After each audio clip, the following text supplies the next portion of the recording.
Okay, this right here is a perfect example with vslr, which is a solar company, and you can see how it's heading downwards for the stochastic. Now we'll be able to catch this bottom here, and you can see what it did. It actually chugged up from an S1, chugga, chugga, chugga, chugga, chugga, chugga, found an R1, dropped to S1, back above pivot, back to R1, so it'll probably drop back to S1 or maybe even S2 or 3. Yeah, but you can usually chart this pattern out pretty well on an uptrending stock. So what we'll do is we'll wait for the bottom of this dip, and then we'll grab it for the next ride. So hopefully we'll be able to buy in at, $28, $29, and, it'll go up to 36 or 37, 38. I've got multiple solar power companies here, and they all like to make about similar moves, plotted out. Lots of companies move in similar ways. So what we'll do is we'll just scroll through a couple of them, and you can just take a quick look at the chart and see that many of the things are similar, where we have 3 areas of resistance and 3 areas of support. And you can see with the EWO, where my cursor is, that this is an uptrend. Then we see with the B%, it drops below the 0 line, and that is your downtrend. And when it starts to recover and pops back up above the 0.00, that is a upwards trend. So we use our stochastic here, maybe for the, in this particular instance, we're on the 4-hour chart, monthly. So this would be a swing trading, view of this particular chart. We would be looking at swing trade entries. So keep that in mind, that if you look at your chart in a different way and take a swing traded entry, you could still see good fluctuation within, that stock for a day or two after you buy it, before it finally clears that 20 or 30 cent zone. But many of these solar stocks are reaching their bottoms right now, as you can see on the stochastic. So you're really going to find some value in these solar stocks over the next, let's see, if we had from the 11th, where it looks like it, say it was, to the 14th. So be watching these stocks the next couple days. I checked the hotels.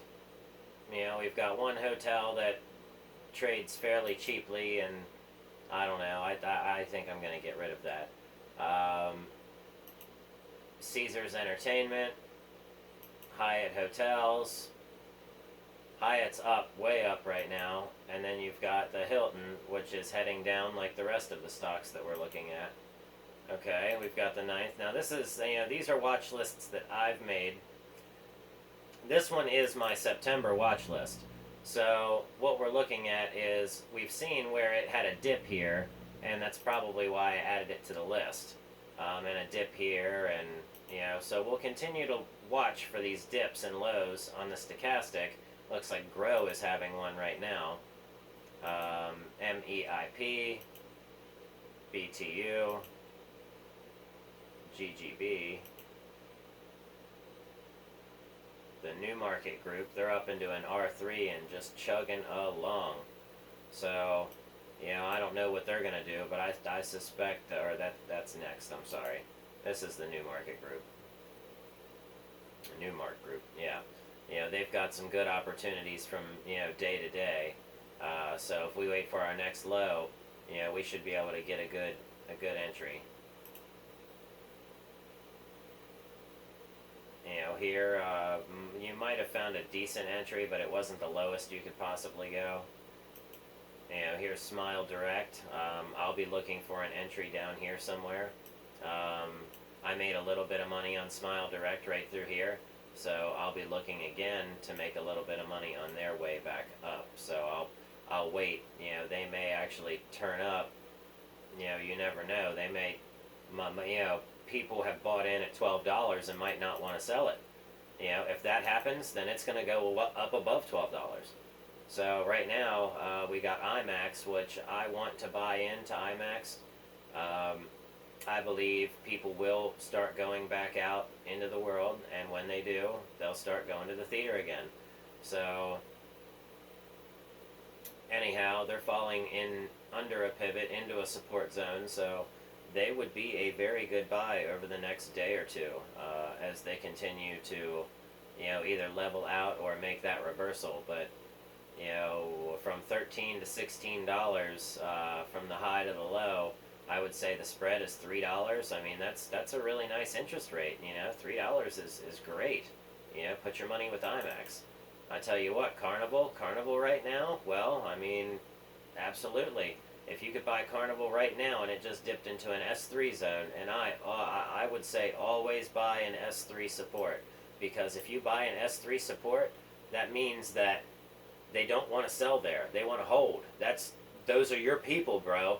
So, you live right here in S3. So we buy S3. If it drops from there, that is the risk you take. But, you at least want to look for your other confirmations of it going up, which we'll go over that. Right now we're going through the scanning process, and I can see that Carnival was in my best interests. SeaWorld was when I was interested in it. And MGM is in very good interest right now. MRSN will be in good interest in a few days. And Six Flags is of no interest until maybe about the 22nd or 3rd. You've got MGM. So really, it just depends on what you like to trade. And you want to trade something that's trending up. But to be perfectly honest, so many things are trending up. So I like to go over the gold. I have an ETF section. Multiple types of gold, and a lot of them are affordable for, many different ranges of people. I actually made good money on this, this gold company, and it looks like it's a good time to buy it again, to be perfectly honest. It's dipping down into an S1. I want to see it down to an S3. But either way, it's gold, so it's actually going to trade steady. Gold will steadily do S1, S2 action, R1, R2 action, and you can go through and use the very easy setup right now that I've used. And what I would say this is for is I'm scanning, like I say, the 4-hour, daily charts. Now, if I want to look at something a little closer, then I find something that interests me. I see something that might look totally bottomed out, like DRD Gold does. I'll zoom in on the 30-minute, see what it's doing. Well, it's pretty darn bottomed out. What's going to happen now? Okay, now we're trying to come back up to the percent line. It looks like we finally found our bottom at S3.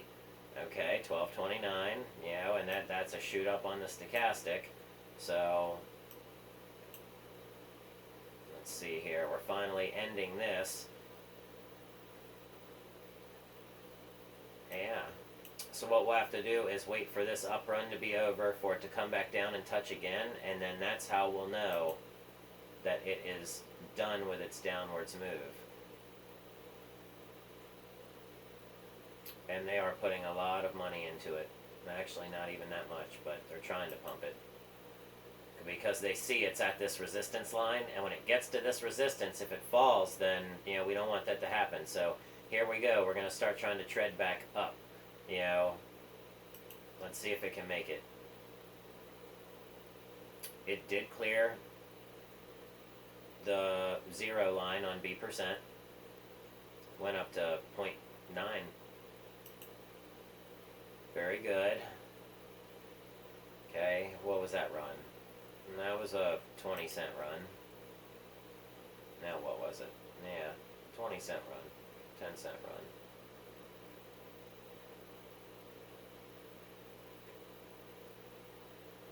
Okay, you see now there's a bigger picture of what's going on. There's been a big sell-off in volume, a big sell-off in volume. Now it has to kind of like consolidate and recover from that sell-off in volume, and it can start to trend back up in price. Oh goodness, there's a big sell-off here. It's going to drop. Oh man. That might have been the bottom though. That'll be cool though. If that's just the check and it drops, and they just shorted, it'll just go down tomorrow, and then... But we look at a lot of gold and airlines. I like JetBlue. JetBlue's good for a steady run up just about every, so often. And it's very good for swing trading by the hour. You put it on the daily chart, and then you can sit here and do it from below the pivots to above the pivots, okay? You can, buy in an S2 range and know that it should probably trend above the pivot because JetBlue's a popular stock. So, now you're back down into an S1 area. Not a bad place to buy, but, you would have bought right as it recovered above the B% line, which would have gotten you in at 1287, and you could have held until 13 or 1293. 1295. I mean, you could keep holding long term, but either way, it depends on what kind of trades you're trying to get in and out of. If you want something to hold long term, then you just want to bought it. You just want to have, bought it when it was, being oversold. That way you get a good deal.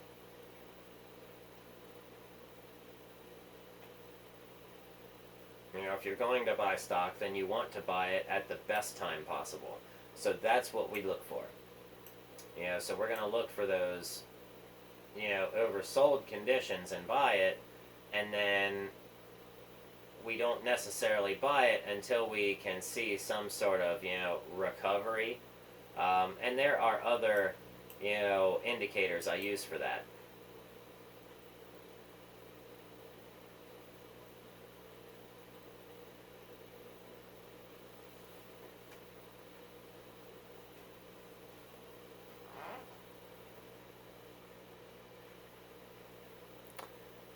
Okay, you can use your vortex and your Arun, and I still like having the EWO available. This is the Rune, your MACD, that's your classic. Your vortex is very, very helpful because that gives you more of a visual idea, seeing this green line, knowing that that is the positive price action, okay? And then when it starts to dip below, say,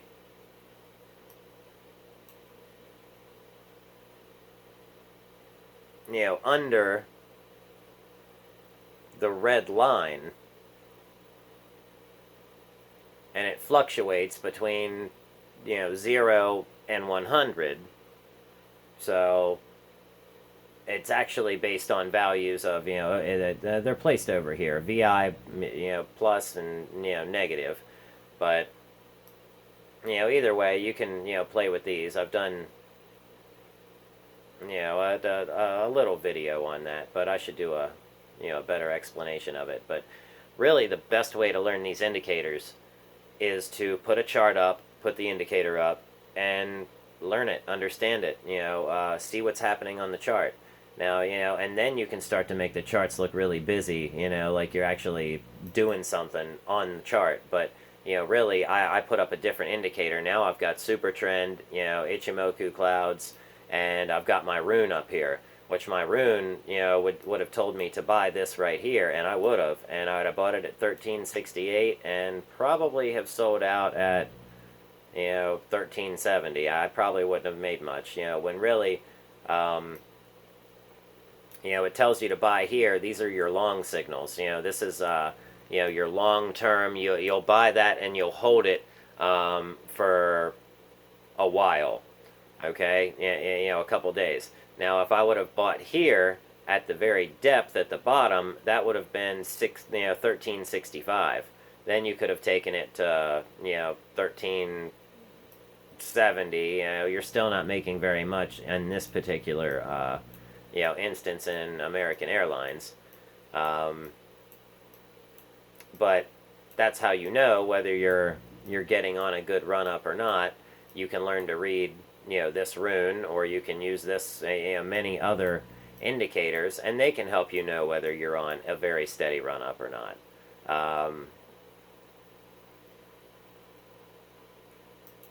Some stocks like to have particular long runs. See this very straight bar on the rune? That's a long, good run. And you can find those, and you can see them when they're happening. But there are plenty of places in here to make money. See, here's the bottom, here's the way back up. Here's the bottom, here's the way back up. You can buy the bottom and then join the pull back up, and it brings it with you, and then you get to make money as it recovers also. So, essentially almost making double of what the normal, skip would be. And what that is doing is you're actually joining the market maker in his ability to gather, not necessarily gather, but provide liquidity for the banks and other institutions that want to come in and buy larger amounts of shares that they're not necessarily able to fill without, and then of course there's other, ways that they're able to do that. But either way, yeah, fun stuff. But so we can pull up different indicator sets. I made a scanning, indicator set. I like the, the pivot, indicator set, and it gives me the chalk oscillator at the bottom. I also have one where I like to use the PPO, and the PPO with the %B, they have about the same function, and of course the ROC does as well. So when you see these three, the ROC, the %B, and the PPO, all start to recover at the same time, and one starts to go above zero, and then the other one heads above zero, and then say the ROC has a golden line that represents, up, and a green line that represents kind of like down. So, if the golden line is up, you're kind of going in upwards price action. And you can use the ROC to tell you that. And of course, once you get above zero in the ROC, you are in positive price action. So, there's a way to read this ROC line just by itself, and you can make money. But combined with other indicators, you can be a very powerful trader. So, let's throw a couple indicators together, and you're able to see, like, wow, this one really is about to recover. It's about to recover. And when it finally does, you're able to see this right here where the gold line goes above, it breaks above zero, this breaks above zero, this provides all green, and this provides a rune 100, and, down at least 64.29, but a rune 100. And Supertrend identifies that as a buying point. I mean, that wasn't a better entry than you couldn't have ever gotten. I mean, we didn't necessarily cherry pick that out of there or anything. I mean, yeah, we did, but I mean, it shows it right to you. It gave it to you. So, trading doesn't have to be hard. Trading can be fun. And I've always thought of making money as a good thing. So, but, we've got ETON, TRVN, LPCN, TCDA, MMSI, and LALBO. Of course, we've got the EV market. I like to watch closely. It's having great things happening. And of course, fuels, oils, but that is it for now anyway. I'm sure something else will develop, but you know, using the screener right now is a little premature. And, you know, to be perfectly honest, I can't do any trading tomorrow. They are, here are all of the ones with your MACD golden crossover, which means that they are heading into positive price action. So if you were to do RSI 16 and MACD golden cross and refresh this every, I don't know how often, you know, refresh the MACD golden cross and the RSI oversold, or even this one oversold, you know, wait until something shows up that has that's bullish engulfing or, you know, whatnot. It will literally hand feed you the stocks that you are able to trade that are going upwards in price action. You know, it's so totally that easy. But at least it can be. It really can be. Suburban propane. But we'll sign off for now. That's, you know, that is definitely a long enough video. We've got a 20-minute video, so if you've watched till the end, thank you. Yeah, I really appreciate it.